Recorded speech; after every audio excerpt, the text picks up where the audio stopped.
Love in one form or another is the ruling element in life. It is the primary source from whence springs all that possesses any real value to man. It may be the love of dominion or power which, though utterly selfish in its aims and methods, has been most marvelously overruled for good in the world's history. It may be the love of knowledge, in the pursuit of which lives have been lost and fortunes spent, but grand secrets have been wrung from nature, secrets which have contributed much for the advancement of human interests. But the love grander than any other, before which all the other elements of civilization pale and dwarf to utter insignificance, which is as powerful today as in the morning of time, which will continue to rule until time is ended, is that indefinable, indescribable, ever fresh and beautiful love betwixt man and woman, that love which has the power to tame the savage's heart, which finds man rough, uncultivated, and selfish, which leaves him a refined and courteous gentleman, which transforms the timid, bashful girl to the woman of matchless power for good. Love is an actual need, an urgent requirement of the heart.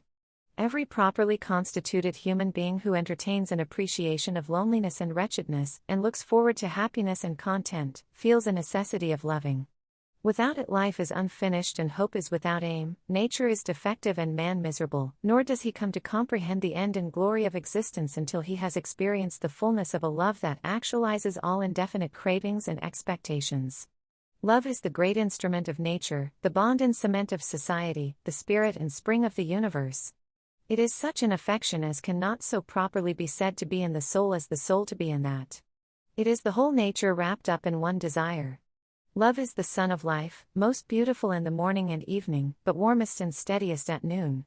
Love blends young hearts in blissful unity, and for the time so ignores past ties and affections as to make a willing separation of the son from his father's house, and the daughter from all the sweet endearments of her childhood's home, to go out together and rear for themselves an altar, around which shall cluster all the cares and delights, the anxieties and sympathies of the family relationship.